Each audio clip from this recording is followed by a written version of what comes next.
பூமி நண்பர்கள் அனைவருக்கும் வணக்கம். நான் ராஜ்பாபு. திருவிளையாடல் திரைப்படத்தில் தர்மி கதாபாத்திரத்திடம் புலவராக வருகின்ற சிவாஜி கணேசன் அவர்கள் கேட்பார் இல்லைங்களா, கேள்விகளை நீ கேட்கிறாயா அல்லது நான் கேட்கட்டுமா? நீ கேட்காத, எனக்கு கேள்வி கேட்கதான் தெரியும், பதில் சொல்ல தெரியாதுன்னு சொல்லுவார் இல்லைங்களா. கிட்டத்தட்ட அந்த மாதிரி தான் பாருங்க. கேள்வி கேட்கிற இடத்துல மட்டுமே இருந்தவங்க இப்ப பதில் சொல்ற இடத்துக்கு வந்திருக்காங்க. கேள்வி கேட்பது சுலபம், ஆனால் பதில் சொல்வது ரொம்ப கஷ்டம். அது என்ன மாதிரி கஷ்டம்ன்றதான் பாருங்க இந்த காணொலிக்குள்ள ஒட்டுமொத்தமா அவங்க கொடுத்த அந்த வாக்குறுதிகளின் அடிப்படையில் ஒட்டுமொத்தமா பார்க்க போறோம். அதற்கு முன்பாக நண்பர்கள் யார் சப்ஸ்கிரைப் பண்ணாம இருக்கீங்களோ சப்ஸ்கிரைப் செய்து புதிய பூமிக்கு ஆதரவு தருமாறு கேட்டுக்கொண்டும் இந்த காணொலியை முழுமையாக பொறுமையாக பார்க்க வேண்டும் என்று அன்புடன் கேட்டுக்கொண்டும் இந்த காணொலி கொண்டு போய் 2 வருஷம் புதிதாக ஒரு கட்சி தொடங்கிய 2 வருஷத்துல பாருங்க, தமிழ்நாடு சட்டமன்ற தேர்தலில் ஓட்டு வாங்கி இன்னைக்கு ஆட்சி அமைக்க போறாங்க. பெரும்பான்மை கிடைக்கல, நிரூபிச்சிருவாங்க. பெரும்பான்மை எந்த பக்கம் போயிட்டு உருண்டு பொருண்டு நிரூபிப்பாங்கன்னு எல்லாருக்குமே தெரியும். நிரூபிச்சு ஆட்சி அமைக்க தான் போறாங்க. ஆனால் 2 வருஷத்துல தொடங்கப்பட்ட ஒரு புதிய கட்சிக்கு ஓட்டு போட்டு தேர்ந்தெடுத்திருக்கிறார்கள் என்று சொன்னால் அதற்கு காரணம் என்னங்க? மாற்றம் வேணுங்க.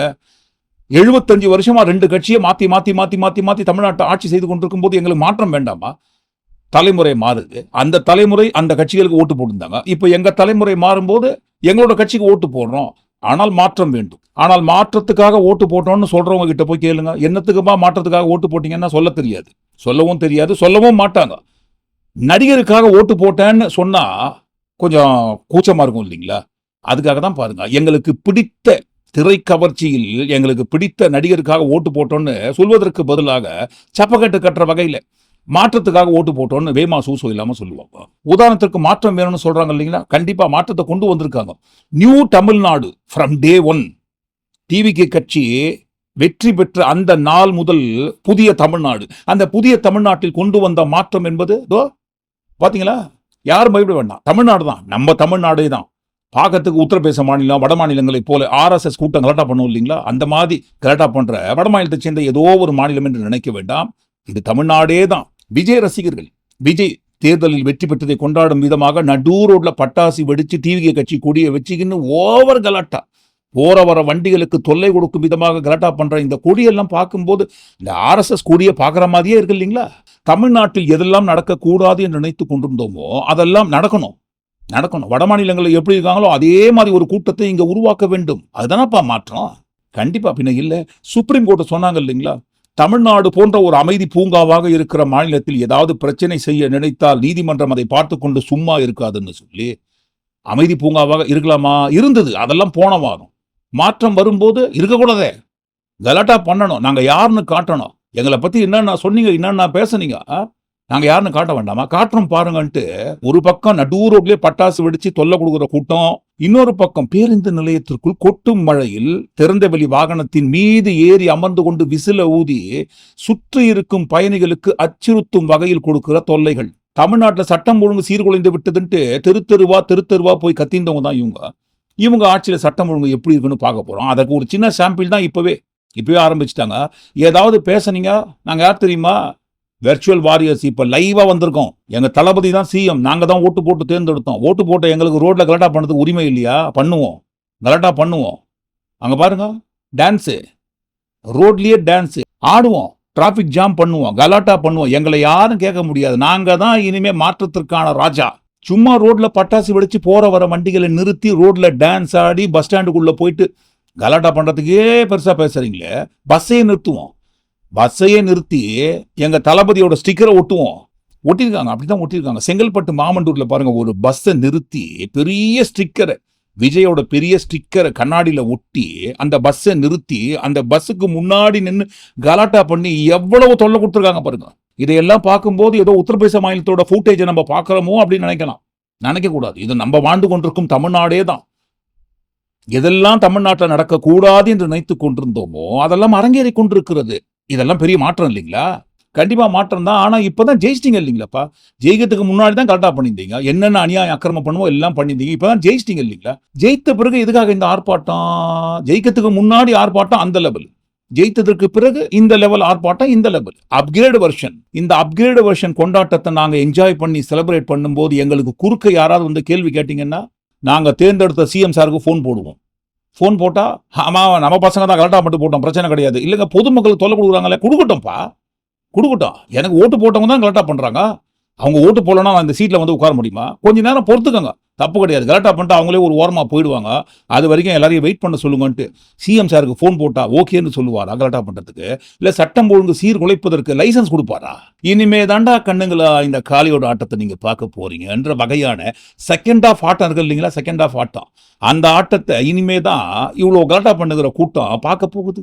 75 ஆண்டு காலமாக அசைக்க முடியாத இரு பெரும் திராவிட கட்சிகளாக இருந்த அந்த கட்சிகளுக்கு மாற்றாக வேறொரு கட்சி வருவதற்கு வாய்ப்பே இல்லை என்று சொல்லிக் கொண்டிருந்தவர்கள் அனைவரும் வாயடைத்து போகக்கூடிய வகையிலான ஒரு மாற்றத்தை தந்த தமிழ்நாடு மக்களுக்கு நன்றின்ட்டு டிவிகே கட்சியோட தலைவர் விஜய் அவர்கள் நீளமான பதிவு வழக்கம் போல பதிவு பண்ணியிருக்காரு. கண்டிப்பா உண்மைதான். 75 ஆண்டுகளுக்கு பிறகு தமிழ்நாட்டில் ஒரு மிகப்பெரிய அரசியல் மாற்றம் உருவாகி இருக்கிறது. அதோட முதற்படி இதுதான்ட்டு கண்டிப்பா உண்மைதான், தப்பு கிடையாது. ஆனா பாருங்க, இந்த விஜய் அலை சுனாமி அப்படி வீசியது இப்படி வீசியதுன்னு சொல்றாங்க இல்லைங்களா? நேற்றைய தினம் பதிவிட்ட காணொலியில் கேட்ட கேள்வியும் சரி, சந்தேகமும் சரி, இது ஒன்னே ஒன்றுதான். தமிழ்நாட்டில் வீசிய அது விஜய் அலையோ சுனாமியோ ஏன் பாருங்க புதுச்சேரியில் வீசவில்லை? அந்த காணொலியில் என்ன சந்தேகமோ கேள்வியோ கேட்டோமோ அதே மாதிரி இந்த காணொலியில் கேட்பது, தமிழ்நாட்டில் வீசிய விஜய் அலை சுனாமி ஏன் புதுச்சேரியில் வீசாமல் போய்விட்டது? இங்க எப்படி உங்களை பார்ப்பதற்காக கூட்டம் வந்ததோ அதை விட அதிகப்படியான கூட்டம் புதுச்சேரியில் வந்ததல்லவா? ஏன் அந்த கூட்டம் புதுச்சேரியில் உங்களுக்கு ஓட்டு போட்டு ஆட்சி கட்டில் உங்களை அமர்த்தவில்லை? இங்க எப்படி தமிழ்நாட்டில் எதுவுமே இல்லை, தமிழ்நாட்டில் முறையான பேசிக் அடிப்படை கட்டமைப்பு கூட எதுவுமே இல்லை ஊற்றிருந்தீங்களோ அதே ஊட்டதான் அங்கேயும் போய் ஊட்டினீங்க. இங்க வளர்ச்சி ஏற்படவும் துணை நிக்கவே இல்லைன்னு கேள்விப்படும். பல்லாயிரக்கணக்கான இளைஞர்களோட வேலை வாய்ப்புக்காக எதுவுமே செய்யல. இங்க ஒரு ஐடி கம்பெனி உருவாகணும்ன்ற எண்ணமே இல்ல. ஊழல் குற்றச்சாட்டுல பதவி விட்டு நீக்கப்பட்டு அந்த இடத்துக்கு இன்னொருத்தரை நியமிச்சு 200 நாள் ஆச்சு. இன்னும் அவருக்கு ஒரு இலாக்காவே தரல. இந்த செயல் சிறுபான்மை மக்களை அவமானப்படுத்துறதுன்னு அந்த மக்களே சொல்றாங்க. டூரிஸ்ட் பிளேஸ் ஆன புதுச்சேரியில போதுமான அளவு பார்க்கிங் வசதி இல்ல, போதுமான அளவு கழிப்பறை வசதி இல்ல. இதெல்லாமே மேம்படுத்தணும். அடுக்குனீங்க இல்லைங்களா? பார்க்கிங் வசதி கூட இல்லை என்று. அப்போ இங்க தமிழ்நாட்டில் வீசின அந்த அலை புதுச்சேரியில் ஏன் வீசல? 234 தொகுதிகள் கொண்ட தமிழ்நாட்டில் டிவிகே கட்சி தனித்து நின்று 108 இடங்களை பெற முடிந்த அதே டிவிகே கட்சியால 30 தொகுதிகள் கொண்ட புதுச்சேரியில் மட்டும் 20 தொகுதியை கூட ஏன் விஜயால பிடிக்க முடியவில்லை? இங்கு விரும்புகின்ற மாற்றம் அங்கு விரும்பவில்லையா? அல்லது இங்க இருக்கிற கட்சி ஆட்சி வேற, அங்க இருக்கிற ஆட்சி வேற அப்படின்றதுக்காக இந்த வெற்றியை இந்த கட்சிக்கு தேடித்தர வேண்டாம் என்று ஸ்கிப் பண்ணிட்டு போயிட்டாங்களா? இது போன்ற நிறைய கேள்விகள், நிறைய சந்தேகங்கள் ஓட்டு போட்ட தமிழ்நாடு மக்களிடம் புகைந்து கொண்டிருக்கிறது, எரிந்து கொண்டிருக்கிறது. அது குறித்து ஏற்கனவே நேற்றைய தினம் விரிவான காணொலியை ஒன்று பதிவு செய்திருந்தோம். நண்பர்கள் அந்த காணொலியை இதற்கு முன்பாக பார்க்காமல் இருந்தீங்கன்னா இந்த வீடியோக்கு கீழே டிஸ்கிரிப்ஷன் அந்த வீடியோட லிங்கை கொடுக்குறோம், பார்க்காத நண்பர்கள் தயவு செய்து பாருங்க. சரி, இதெல்லாம் போகட்டும். மாற்றம்னு புதிய மாற்றம் உருவாக வேண்டும் என்று சொன்ன டிவிகே கட்சிக்கு வெறும் 35% அளவில் தான் ஓட்டு விழுந்திருக்கு. ஆனால் திமுக கட்சிக்கு 31% விழுந்திருக்கு. வெறும் 3% வித்தியாசத்தில் தான் டிவிகே கட்சி ஆட்சி அமைப்பதற்கு போராடி கொண்டிருக்கிறார்கள். இருக்கட்டும், இதெல்லாம் ஒரு ஓரமாகட்டும். இப்போ ஓட்டு எதுக்காக உங்களுக்கு போட்டிருக்காங்க? மாற்றம் வேண்டும் என்று. அந்த மாற்றத்தை கொண்டு வரணும் இல்லைங்களா? கண்டிப்பா கொண்டு வரணும். அப்படி புதிய மாற்றத்தை கொண்டு வந்து தமிழ்நாட்டை வேறு ஒரு புதிய பாதையில், நல்ல வழிபாதையில் மத்திய அரசு காட்டும் வழியில் கொண்டு செல்லாமல் நல்ல வழிபாதையில் தமிழ்நாடு இப்போது பயணித்துக் கொண்டிருப்பதை காட்டிலும் இன்னும் அதிகப்படியான நல்வழி பாதையை நோக்கி கொண்டு செல்லும் பட்சத்தில் கண்டிப்பாக அந்த நல்லாட்சியை பாராட்டக்கூடிய முதல் நபராக புதிய பூமியாகத்தான் இருக்கும்.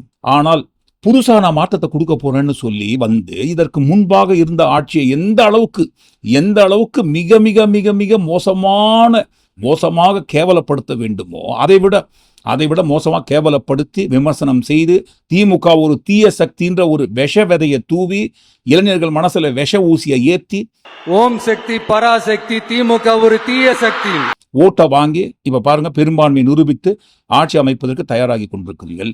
அந்த ஆட்சியில் கொடுத்த வாக்குறுதிகளை காற்றில் பறக்க விட்டு கீ கொடுக்கிற பொம்மை மாதிரி இதற்கு முன்பாக தமிழ்நாட்டில் இருந்த 4.5 வருட ஆட்சி காலம் எடப்பாடி பழனிசாமி அவர்கள் தலைமையில் இருந்ததல்லவா?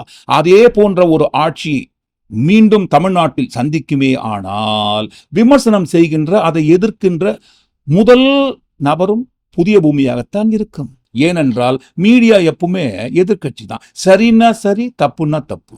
இப்போ உதாரணத்திற்கு உங்களுக்கு ஓட்டு போட்டு தேர்ந்தெடுத்திருக்காங்க அப்படின்னு சொல்றீங்க இல்லைங்களா? எதுக்காக? மாற்றத்திற்காக அப்படின்னு சொல்லி.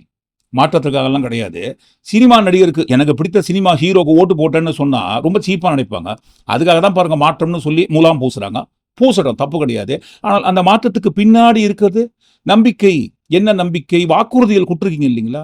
அதிமுக கட்சியோ அல்லது டிவிகே கட்சி கொடுத்த வாக்குறுதிகளோ எதுவாக இருந்தாலும் ஸ்டிக்கர் ஒட்டி பெயிண்ட் அடிச்சு தலைப்பு தான் மாற்றப்பட்டிருக்கே தவிர, ஆனால் அதோட அடிப்படை கட்டமைப்பு எங்கிருந்து எடுக்கப்பட்டது என்று சொன்னால் திமுகவோட வாக்குறுதிகளில் இருந்து. அது மகளிர் உரிமை திட்டத்தில் தொடங்கி விடியல் பயண திட்டம் வரை எல்லாமே பாருங்க அடிப்படை திமுகவிடமிருந்து எடுக்கப்பட்டது.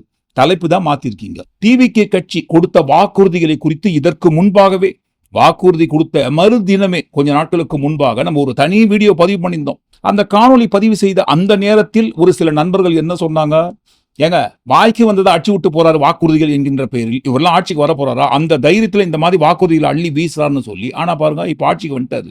ஆட்சிக்கு வந்த பிறகு அந்த வாக்குறுதியை நிறைவேற்றணும். ஃபர்ஸ்ட் மகளிர் உரிமை தொகை 1000 ரூபாய் வழங்கி வந்த திமுக ஆட்சி மீண்டும் வெற்றி பெறுகிற பட்சத்தில் 2000 ரூபாயாக உயர்த்தப்படும் வாக்குறுதி கொடுத்தாங்க. அதே மாதிரி அதிமுக கட்சி ஆட்சிக்கு வந்தால் 2000 ரூபாய் மகளிர் உரிமை தொகை வழங்கப்படும் வாக்குறுதி கொடுத்தாங்க. இந்த 2 கட்சியும் கொடுத்த வாக்குறுதிகளுக்கு நடுவில் டிவிகே கட்சி ஆட்சி அமைந்தால் 2500 ரூபாயாக வழங்கப்படும் வாக்குறுதி கொடுத்திருக்காரு. ஆனால் விஜயோட ரசிகர்கள் என்ன சொன்னாங்க, அப்படிலாம் கிடையாதுங்க, அவங்க எல்லாம் மக்கள் பணத்தை எடுத்து கொடுக்குறேன்னு சொன்னாங்க. ஆனா விஜய் வந்தா அவரோட சொந்த பணத்தை எடுத்து கொடுக்கறதா சொன்னாருன்னு சொன்னாங்க. மூஞ்ச பார்த்து கண்டிப்பா போடுவாங்கண்ணா. அவர் விட்ட மேனிஃபெஸ்டோ பாத்தீங்களே, செம்ம இம்ப்ரெஸ் ஆயிட்டேனா. இது வரைக்கும் யாருமே எல்லாம் பாருங்க, நான் 8000 ரூபாய் கூப்பன் தரேன், நான் 10000 ரூபாய் தரேன் தான் சொன்னாங்க. அதெல்லாம் அந்த சீனே கிடையாது. விஜய் கூட 2500 ரூபாய் நான் கொடுக்குறேன் உரிமை தொகை அப்படின்னு. ஆமா, நீங்க தப்பா. ஆனா அவர் என்ன தெரியுமா சொல்றாரு, மக்கள் பணத்துல இருந்து கொடுப்பேன்னு சொல்லல. ஏன் பணம், நான் ஏன் பணத்தை தரேன், ஏன் பணம், நான் ஏன் பணத்தை தரேன், மக்கள் பணம் எனக்கு தேவையே கிடையாதுன்ட்டாரு அவரு. அவர் தானா, அவர் தான். ஜோக் நல்லா இருக்குது, ஜோக்ஸ் அப்பார்ட், காமெடிலாம் ஒரு ஓரம் வந்து போட தப்பு கிடையாது. இப்ப சீரியஸான விஷயம், மகளிர் உரிமை தொகை அப்படின்ற அந்த திட்டத்தோட பெயரை மாற்றி மதிப்புமிகு மகளிர் திட்டம் மாதம் 2500 ரூபாய் வழங்கப்படும் வாக்குறுதி கொடுத்திருக்காரு இல்லைங்களா? ஆனால் கம்பெனியோட பெயரெல்லாம் பெரிய பெரிய அளவுல எழுத்துல போட்டுட்டு கன்சியூமர்ஸ்க்கு தேவைப்படுகின்ற விஷயத்தை மட்டும் கண்டிஷன்ஸ் அப்படின்னு ஒரு ஓரமா போடுவாங்க இல்லைங்களா? கிட்டத்தட்ட அந்த மாதிரி தான் பாருங்க. மகளிர்களுக்கு வழங்கப்படும் 2500 ரூபாய், ஆனால் யாருக்கு வழங்கப்படும்? 60 வயது வரை உள்ள அனைத்து குடும்ப தலைவிகளுக்கும் மாதம் 2500 ரூபாய் வழங்கப்படும். நல்லா பாத்துக்கங்க தாய்மார்களே, நல்லா பாத்துக்கங்க. மாற்றம் வர வேண்டும் என்று பறந்து பறந்து பாஞ்சு பாஞ்சு போய் ஓட்டு போட்டீங்க இல்லைங்களா? அந்த மாற்றம் உங்ககிட்ட இருந்தே ஸ்டார்ட் பண்றாங்க. 60 வயது வரைக்கும் இருக்கிற மகளிருக்கு மட்டும்தான் இந்த உரிமை தொகையானது 2500 ரூபாய் வழங்கப்படும் என்று அறிவிச்சிருக்காங்க. அப்போ 60 வயது வரை அப்படின்னு சொன்னா 61 வயசுக்கு மேல போறவங்களுக்கு உரிமை தொகை கிடையாதுன்னு போட்டிருக்காங்களே. மதிப்புமிகு மகளிர் திட்டம் என்கின்ற தலைப்பில் கொடுக்கப்படும் அந்த 2500 ரூபாய் 60 வயது வரை உள்ள மகளிருக்கு மட்டும்தான் வழங்கப்படும் என்று தெளிவா போட்டிருக்காங்களே. இது குறித்து விஜய் அன்றைக்கு மேடையில பேசும்போது கூட ஸ்கிரிப்ட்ல ஏதாவது தப்பா எழுதியிருப்பாங்க, வாய் தவறி சொல்லிட்டு இருப்பாரு அப்படின்ட்டு ஸ்கிப் பண்ணிட்டு கூட போயிருந்தாங்க. ஆனால் தெளிவா மேனிஃபெஸ்டோல குறிப்பிட்டிருக்கு. தப்பே கிடையாது, கண்டிப்பா தப்பே கிடையாது. ஆனா பாருங்க ஒரு சந்தேகம், திமுக ஆட்சி 1,31,00,000 ரேஷன் கார்டுக்கு தான் மகளிர் உரிமை தொகையாக வழங்கப்பட்டு கொண்டிருந்தார்கள்.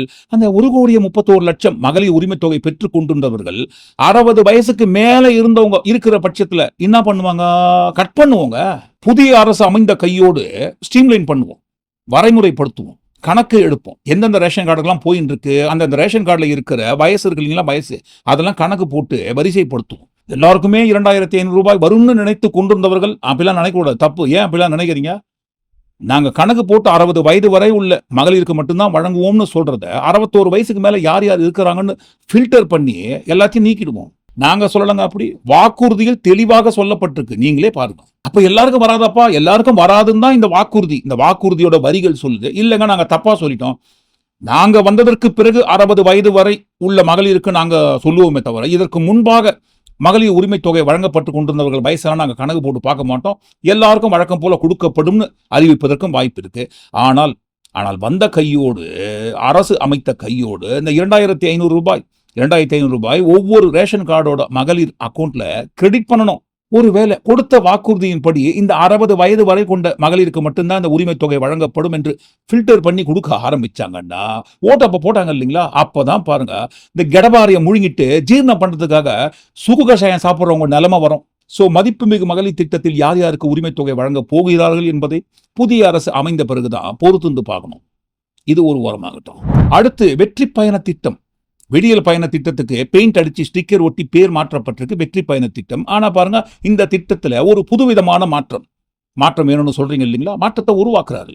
அந்த ஏரியா இந்த ஏரியான்னு எனக்கு எந்த ஏரியா கிடையாது, ஆல் ஏரியாவிலையும் ஐயா கில்லி தான்னு சொல்லுவார் இல்லைங்களா, கில்லி படத்தில் அந்த மாதிரி தான் பாருங்க.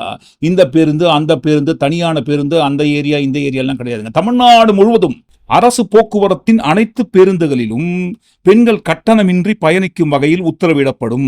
இதன் மூலம் தமிழகத்தின் எந்த மூலையிலிருந்தும் எந்த இடத்திற்கும், தமிழகத்தின் எந்த ஒரு மாவட்டத்திலிருந்தும் மற்றொரு மாவட்டத்திற்கும் அனைத்து பகுதிகளுக்கும் பெண்கள் அனைவரும் கட்டணமின்றி பயணிக்கலாம்.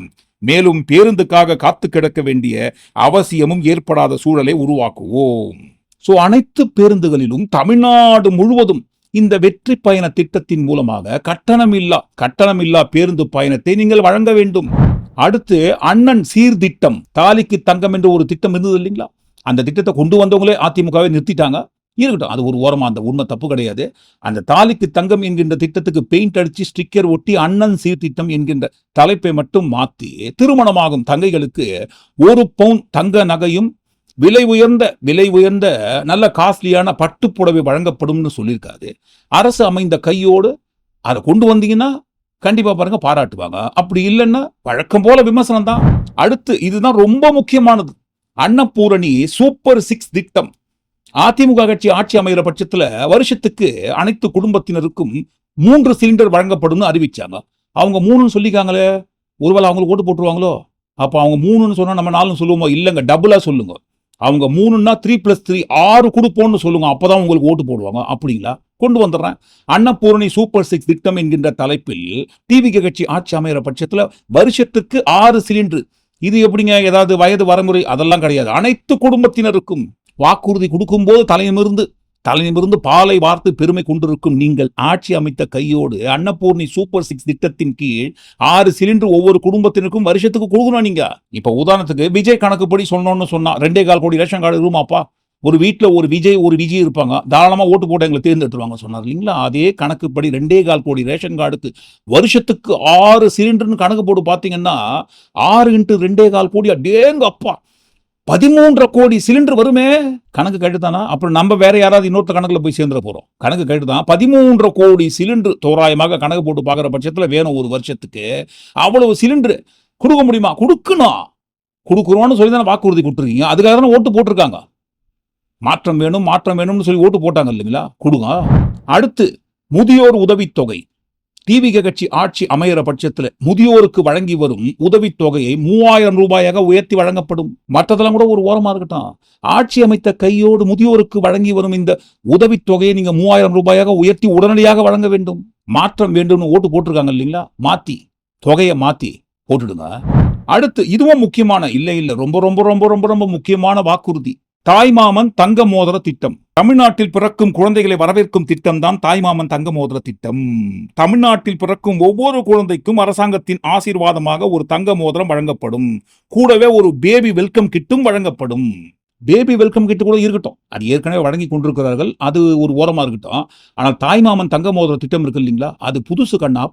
ரேஷன் கார்டு அடிப்படையில், வயது வரம்பு அடிப்படையில், அரசு உத்தியோகத்தில் இருப்பவர்கள் அடிப்படையில் அப்படியெல்லாம் போடவே இல்லை. தமிழ்நாட்டு மண்ணில் பிறக்கும் எல்லா குழந்தைகளுக்கும் ஒரு தங்க மோதிரம் வழங்கப்படும் சொல்றீங்க இல்லைங்களா? இப்போ உதாரணத்துக்கு 2025 ஆண்டில் மட்டும் பாருங்க, 8,40,000 மேல குழந்தை பிறந்திருக்கிறது. சராசரியாக ஒரு நாள்ல தமிழ்நாட்டில் பிறகுற குழந்தைகளோட எண்ணிக்கை என்பது 2,400 மேல இருக்கும். அப்ப 2,400 மோதிரம் ஒவ்வொரு நாளும் நீங்க கல்லாப்பெட்டிக்குள்ள வச்சுக்கினே இருக்கணும். என்ன ஆச்சுப்பா? குழந்தை அழுதுப்பா, அழுதா மோதிரம் போடுங்கப்பா. எத்தனை குழந்தைப்பா? 100 குழந்தை. போடுங்க, தப்பு கிடையாது. ஐயோ, அங்க என்னப்பா குழந்தை ரொம்ப அழகா சத்தம் கேக்குது, அங்க 500 குழந்தை பிறந்திருக்காங்க, 500 மோதிரம் அனுப்புங்கப்பா. என்னப்பா அதை விட இங்க அதிகமா சத்தம் கேக்குது, குழந்தை அழுதுங்க, 1000 குழந்தை பிறந்திருக்கு இல்லைங்களா, இங்க 1000 மோதிரம் அனுப்புங்க. இப்படி அங்க 500, இங்க 200, அங்க 400, அங்க 300, ஒரு நாளைக்கு 2,500 மோதிரம் நீங்க ஸ்டாக்லயே வச்சுக்கணும். ஒரு வருஷத்துக்கு எப்படியும் பாருங்க, ஒரு 1/4 சவரன், நாங்க 1 சவரன்லாம் கணக்கு போடலங்க, ஒரு 1/4 சவரன் மோதிரம் ஒரு குழந்தைக்கு கணக்கு போட்டாலும் ஒரு வருஷத்துக்கு உங்களுக்கு 2 லட்சம் சவரன் நகை தேவைப்படும். அவ்வளவு தங்கம் அமெரிக்காவிலே இருக்குமான்னு தெரியாதே. ஆனா எப்படி இந்த வாக்குறுதி கொடுத்தோம்? மாற்றம் வேணும் இல்லைங்களா? மாற்றம் வேணும்னு சொல்லி வாக்குறுதி கொடுத்துருக்கீங்க. நீங்க மாத்துவீங்கன்ற நம்பிக்கையில, மாற்றத்தை கொடுப்பீங்கன்ற ஒரு நம்பிக்கையில ஓட்டு பறந்து பாஞ்சு வந்து போட்டுருங்க நீங்களும் மோதிரம். தாய்மாமன் தங்க மோதிர திட்டத்தின் கீழ் ஒவ்வொரு வருஷத்துக்கும் ஒரு 2 லட்சம் சவரன் நகையை மூட்டை கட்டி வச்சுக்கோங்க, தப்பே கிடையாது. அடுத்து திமுக ஆட்சியில் ஏற்றிய சொத்து வரியை நாங்க ஆட்சி அமைக்கிற பட்சத்துல அதை குறைத்து உங்க வரிச்சுமையை குறைச்சிடணும்னு வாக்குறுதி கொடுத்திருக்காங்க. சோ ஆட்சி அமைகிற பட்சத்துல ஆட்சி அமைத்த கையோடு திமுக ஆட்சி ஏற்றிய சொத்து வரியை பாதிக்கு பாதியா குறைச்சி மாற்றத்தை கொண்டு வந்துருங்க. அதுக்கு தானே உங்களுக்கு ஓட்டு போட்டிருக்காங்க. 2 மாதத்திற்கு ஒரு முறை மின் கட்டணம் கணக்கீடு என்பதை மாற்றி மாதம் ஒரு முறை மின் கட்டணம் கணக்கிடப்படும் வாக்குறுதி கொடுத்திருக்காரு. அடுத்து வேலை தேடும் பட்டதாரிகளுக்கு 4000 ரூபாய் மாதம் வழங்கப்படும். டிப்ளமோ முடித்தவர்களுக்கு 2500 ரூபாய் இளைஞர் நல நிதியாக வழங்கப்படும். கம்மி, இது ரொம்ப கம்மி. நாங்க சும்மா நேரத்தை கருத்தில் கொண்டு ரொம்ப கம்மியான வாக்குறுதிகளை எடுத்து போட்டிருக்கோம். இன்னும் அதிகமான வாக்குறுதிகள் அடுத்தடுத்து வருகின்ற நாட்கள்ல ஒவ்வொரு காணொலியில அங்கங்க எடுத்து போடுவோம், தப்பு கிடையாது. ஆனா பாருங்க, இதெல்லாம் நீங்க செய்யறேன்னு சொல்லி தான் வாக்குறுதி கொடுத்து ஓட்டு வாங்கி உட்கார்ந்துருக்கீங்க. நீங்களே ஒரு தடவை சொல்லிருக்கீங்க சார், நாங்க என்ன வாயிலேயே வடை சுடுறதுக்கு திமுகவா? டிவிகேடா. நாங்க என்ன வாயிலேயே வடை சுடுறதுக்கு டிஎம்கேவா?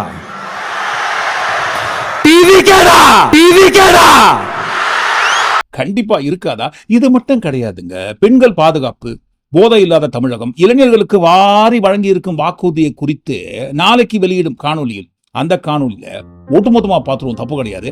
இந்த காணொலிக்குள்ள வந்த விஷயங்களை ஒட்டுமொத்தமா கூட்டி கழிச்சு நீங்க என்ன நினைக்கிறீங்கன்னு உங்க கருத்துக்களை பதிவு பண்ணும்போது டிவிகே கட்சி கொடுத்த இந்த வாக்குறுதியை குறித்து மிக முக்கியமாக இந்த 60 வயது வரைன்னு வயசு எல்லாம் கணக்கு போட்டு பார்த்து கொடுத்தாங்க இல்லைங்களா, அந்த திட்டத்தை குறித்து உண்மையிலேயே நீங்க என்ன நினைக்கிறீங்கன்னு கண்டிப்பா உங்க கருத்துக்களை பதிவு பண்ணுங்க. மீண்டும் நாளை காணொலியில் நாம் சந்திப்போம். நன்றி, வணக்கம்.